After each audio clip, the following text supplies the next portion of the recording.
Ang kwentong ito mga idol ay tungkol kay Tatay Dadoy at Tatay Abito. Minsan kasi hindi ganun kahilig sa pananabong si Tatay Dadoy. Ngunit sa mga sandaling iyon, mayroon silang mission doon sa Barrio Hagakhak, kung saan yung mga kaibigan naman or mga pinsan ni Picto, ang kaibigan nila ni Tatay Abito at Tatay Dadoy, ay nawala doon sa lugar. Ang lugar ng Hagakhak, napabalita itong tirahan din ng mga aswang, kaya hinala nila maaring nabiktima ang mga ito ng mga aswang. So ngayon pakinggan natin ang kwento nila ni Tatay Dadoy at Tatay Abito tungkol sa kanilang pananabong sa baryo ng mga aswang.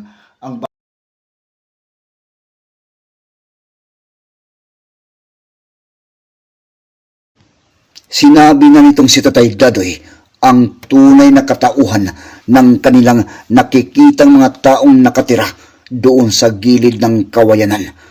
Muling wika naman nitong si Carlito. Kung ganun, Dadoy, ibig sabihin lamang mga kamag-anak ang mga iyon ni Kapitan Dilpin. Maaring may lahi din pala na aswang ang kapitan. Sagot naman itong si Tatay Dadoy. Hindi ako sigurado, Carlito. Hindi ko pa nalalapitan at nakikilala ang kapitan dito sa lugar ninyo. Bukas, malalaman natin ang lahat ng mga ito, Carlito. Ngunit kakatapos pa lamang sa kanilang paghapunan ang mga ito, may bisita itong si Carlito. May tumatawag sa kanyang pangalan galing doon sa labas ng kanyang bahay, at pamilyar nitong si Carlito ang boses nito. Wikang panas na lamang nitong si Carlito. Mukhang si Kapitan Dilpin ang nasa labas, Dadoy. Abito, ano kaya ang kailangan nito? Kaya nang marinig ito nila ni Tatay Dadoy, napatitig at naging interesado din ang mga ito. Agad nang tumayo itong si Carlito. Nandoon kasi ang mga ito doon sa may sala at nagkikwentuhan. Kaya sumama na din sina Tatay Dadoy at Tatay Abito doon kay Carlito. Pagkabukas pa lamang nitong si Carlito ng pintuan, tumambad agad sa kanilang mga mata ang kapitan, kasama ang tatlo pa nitong mga tauhan. Wika agad ng kapitan. Carlito, may mga nakakakita sa iyo na may mga kasama ka kanina habang naglilibot dito sa ating baryo. Maaari bang ipakilala mo ang mga ito sa akin at sabihin kung ano ang pakay ng mga ito dito sa ating baryo? Hindi na nakasagot pa itong si Carlito dahil itong si Tatay Dadoy na ang sumagot na sa mga pagkakataon na iyon nagpakita na at humakbang papalabas ng pintuan. Magandang gabi, Kapitan. Ikaw pala. Mga kaibigan kami ni Carlito. Galing doon sa kabilang bundok. Narinig kasi namin na malakas at kilala ang mga pasabong sa baryo na ito. Kaya naisipan namin na manabong. Gusto namin subukan ang aming mga manok dito sa lugar. Sa mga sandaling iyon, palihim nang nagbato ng mga usal itong si Tatay Dadoy. At pagkatapos pa lamang ng ginawang iyon ng matandang albularyo, napaigtad itong si Kapitan Dilpin at umatras na parang napapasok ito na hindi maintindihan. Napatitig agad ito kay Tatay Dadoy na parang naguguluhan. Ang tatlo nitong mga kasama naman, parang kating-kati na hindi nila malaman, nagsimulang magkakamot na din ang mga ito sa kanilang mga katawan. Agad na nagpaalam na itong si Kapitan Dilpin sa kanila na parang sobrang nagmamadali matapos na sabihin na may pasabong kinabukasan. Nang tuluyan ng makalis ang mga ito, wika nitong si Tatay Dadoy kay Carlito. Positibo. Tama ang sinasabi mo at ang mga hinala ninyo, Carlito. May lahing aswang nga ang kapitan at ang mga kasamahan nito. Mukhang kakaiba ang lugar na ito dahil sa kapitan ninyo.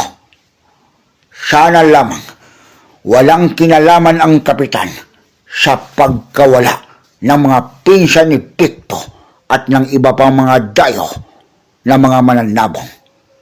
Dahil kung magkataon, hindi ko ito mapapatawad. Mapapatay ko ang kapitan ninyo, Carlito.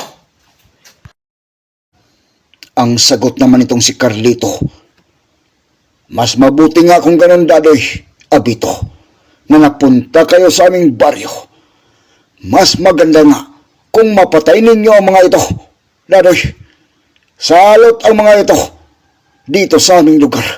At sigurado akong ang mga ito ang nasa likod ng mga pagkawala at pagkamatay ng mga dayong sabongero. Kinabukasan, agad nang naghanda ang mga ito. Nasa kulungan na sina Tatay Dadoy at Tatay Abito at kinausap na ng mga ito ang kaibigan na engkanto ni Tatay Dadoy na si Baltic, ang nagkatawan bilang manok. At matapos ang agahan ng apat, agad nang umalis ang mga ito. Iniwan na lamang ng mga ito ang anak nitong si Picto doon sa bahay nila ni Carlito. Maaga kasi ang kadalasan sa pagsisimula ng mga pasabong sa baryo ng Hagakak. Sabik na ang mga ito. Ngunit kakaiba ang balak ngayon nila ni Tatay Dadoy. Kailangan pa nilang makapag-imbestiga at makapagmanman ng mabuti. Habang papunta na mga ito doon sa may sabungan, may ilan na silang nakasabayan na mga nakatira din doon sa baryo ng Hagakak. Mga kakilala at mga kaibigan ang mga ito ni Carlito. Tulad nila, mananabong din ang mga ito at mamumusta. Pagdating ng mga ito doon sa sabungan, medyo maraming tao na ang nandoon. May ilang mga dayo na din ang dumating at agad na napansin nila ang dalawang mga mananabong na nakita nila kahapon doon sa may kawayanan. Ang mga aswang. Ngunit ngayon, 5 na ang bilang ng mga ito.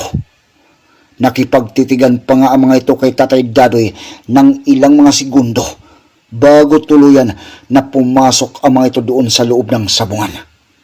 Nakita nilang nandoon na din ang kapitan, itong si Kapitan Delpin.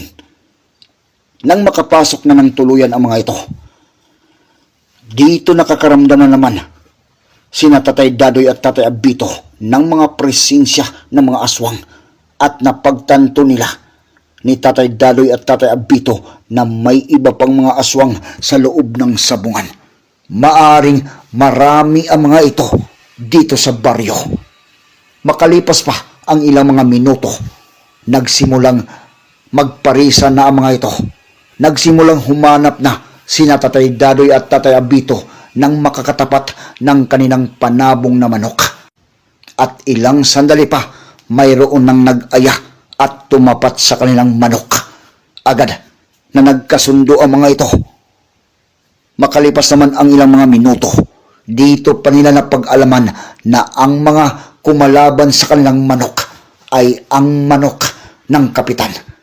Wika nitong si Tatay Dadoy. Mukhang sinadya ng kapitan na kalabanin ang ating mga manok, Abito, Carlito, Picto. Tara na, kailangan natin na makipagpustahan. Itudo na ninyo, Carlito, Picto, ang dala ninyong pera.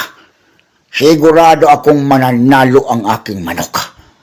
Ngunit, habang naglalaban ang mga manok, mariin ninyong matyagan ang buong paligid. Abito, ikaw na ang bahala. Kailangan natin na mahanap ang kinaroroonan ng iba pang mga aswang. Matapos ang kanilang pag-uusap, nakahanda na ang mga ito para sa kanilang sultada. Hinihintay na lamang ng mga ito na matapos ang naunang sultada bago ang kanilang labanan. Ilang sandali pa, napakaingay na ang buong sabungan. Ngunit itong si Tatay Abito, napakatalas at mariin ng minanmanan ang paligid at kalubluuban ng sabungan. At dito niya nahanap ang iba pang mga aswang na tulad nila nakikisabong din. Ang katanungan na lamang ngayon sa kanilang isipan, kung kakilala ba o mga kasamahan ang mga ito ng grupo nila ni Kapitan Delpin. Nang magsimula na ang unang sultada, napakaingay na ng kalubluuban ng sabungan. Ngunit habang nanonood ang mga ito doon sa unang sultada, napansin din nitong si Tatay Dadoy na mariinang nakatitig sa kanila ang kapitan na nandoon sa kabilang bahagi ng natag na sabungan. Bulong nitong si Tatay Dadoy. Mukhang naghihinala na ang kapitan sa aming tunay na katauhan. Sige lamang, kapitan. Mamayang gabi, malalaman mo rin ang aming tunay na pakay dito sa baryo ng Hagakak. Matapos ang unang sultada, inaabisuhan na ang mga ito na ihanda na ang kanilang mga panabong. Kaya agad nang kinuha nitong si Tatay Dadoy ang kanyang manok, ang kanyang kaibigan na engkanto na si Bangkil na nagkatawan bilang manok panabong. Habang itong si Tatay Abito, nagmanman pa rin ang mga ito doon sa paligid kasama itong si Carlito dahil mas marami itong kakilala doon sa lugar. Kasama naman itong si Tatay Dadoy na pumasok sa loob ng natad si Picto, dala ang manok na si Bangkil. Ilang sandali pa, itong si Kapitan Delpin naman ang nagbitbit sa kanilang panabong. Sa pakiwari nila ni Tatay Dadoy, sinadya ng mga ito na kalabanin talaga sila ng kapitan. Nang magkaharap na mga ito, wika agad nitong si Kapitan Delpin. Mukhang malakas ang manok niyong dala, mga kaibigan. At nagkataon pa na tayo ang magkakalaban at magkaharap. Isang magandang pagkakataon para sa mga dayo na katulad ninyo. Sagot naman agad nitong si Tatay Dadoy. Tama ka, Kapitan. Isa itong magandang pagkakataon para sa amin, para masubukan na din ang aming panabong dito sa lugar ninyo. Balita namin na napakalakas ang mga panabong sa lugar na ito, kaya dinarayo talaga ito ng mga mananabong galing sa iba't ibang bundok at doon sa mga patag. Pagkatapos agad nang nagkasundo na ang mga ito sa kanilang pustahan, malaki-laki din ang kanilang napag-usapan. Ngunit tulad nga ng bili nitong si Tatay Dadoy sa kanila, ipusta na nila ni Carlito at Picto ang lahat ng kanilang dalang pira dahil sigurado ang matandang albularyo na mananalo si Bangkil kontra ang manok ng kapitan. Mas marami naman ang pumusta doon sa kalaban nila ni Tatay Dadoy dahil nga subok na ang mga panabong ng mga ito at makailang bisis nang nananalo ang mga ito dito sa kanilang sabungan. Napalaki din ang pusta nitong si Tatay Dadoy dahil mas marami ang pumupusta doon sa manok ng kapitan. Makalipas ang ilang sandali, napansin itong si Tatay Dadoy na hindi ordinaryong manok ang hawak ng kalaban. Batid nitong si Tatay Dadoy na kakaiba ang hawak na manok ni Kapitan Delpin.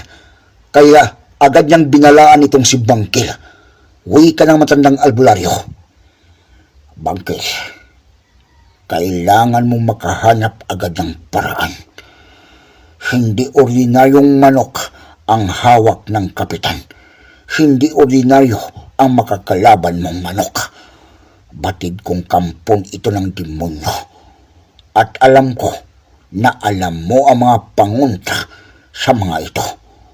Kailangan mong tapusin agad ang kanilang manok. Tumitilaok lamang itong si Bangkil bilang pagsang-ayon sa sinasabing iyon ni Tatay Dadoy. Ilang sandali pa, Inaabisuhan na sila ng Koyme na bitiwan na ang kanilang mga panabong. Agad na binitiwan ng mga ito ang kanilang mga manok. Agad na umarangkada ng mga pag-atake ang mga ito sa bawat isa. Sa unang mga salpukan pa lamang agad na tumama ang mga pagpalo ng manok sa bawat isa. Nagpapalitan lamang ang mga ito sa kanilang mga pag-atake at mga pagpalo. Nagsisigawan naman agad ang lahat ng mga sugarol hanggang sa pagbagsak ng mga manok doon sa lupa. Patuloy pa rin na nagpapalitan ang mga ito ng mga pag-atake. Ngunit biglang gumiwang-giwang ang manok nila ni Kapitan Dilpin na sobrang ikinagulat ng lahat. At may mga dugo ang tumalsik agad. Napatayo ang kapitan at ang mga kasamahan ng mga ito at hindi makapaniwala. Walang nakakatalo pa kasi sa manok na ito at sunod-sunod ang kanilang pagkapanalo. Pati ang mga taong nakapusta, napatigil ang mga ito sa kanilang pagsigaw at halos hindi makapaniwala ang mga ito. Hindi makapaniwala ang mga ito na natalo ang manok ng kapitan na kinatatakutan doon sa baryo ng Hagakak. Napapangiti na lamang itong si Tatay Dadoy hanggang sa tuluyan ng hindi na gumagalaw ang manok ng kalaban at ihayag ng Koyme ang kanilang pagkapanalo. Bulong nitong si Tatay Dadoy, "Magaling aking kaibigan na Engkanto. Tinalo mo ang manok ng mga aswang."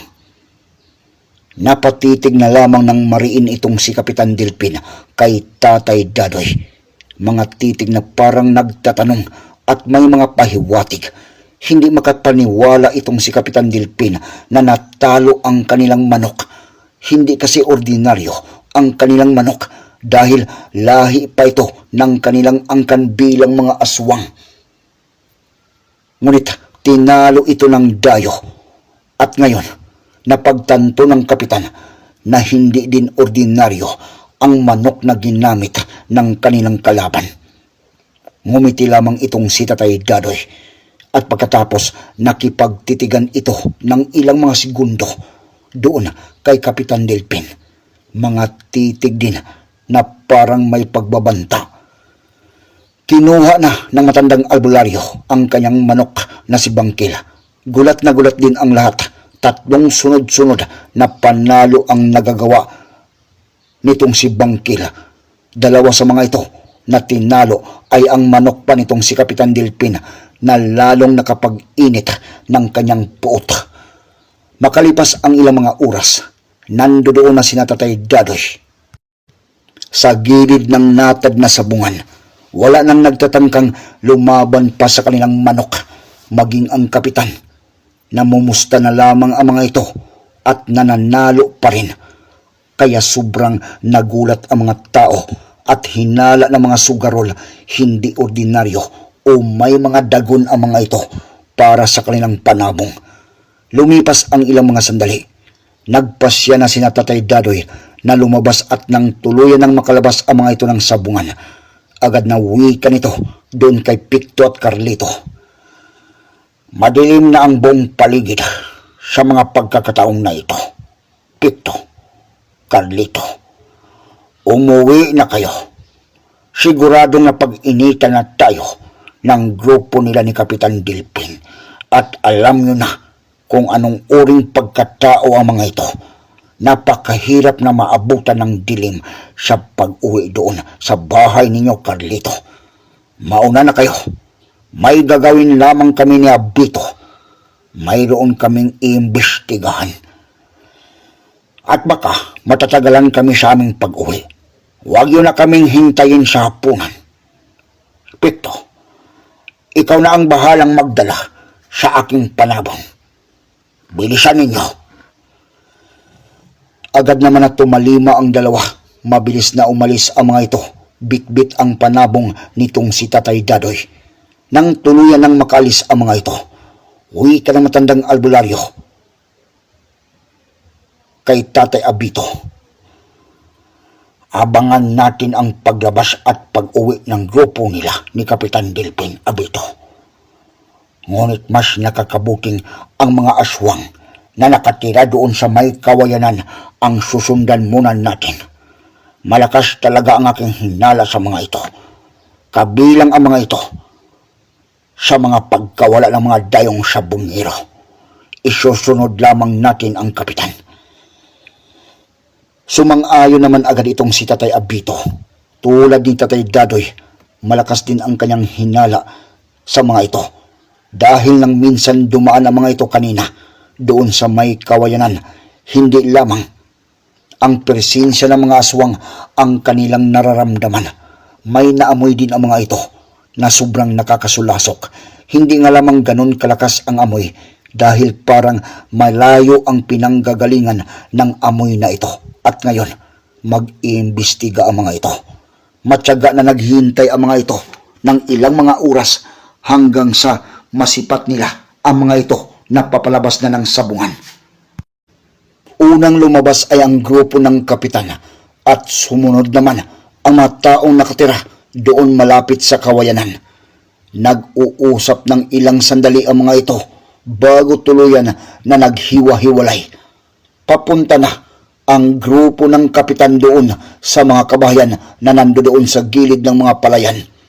Samantalang ang 5 mga kalalakihan, papunta na din ang mga ito doon sa may kawayanan.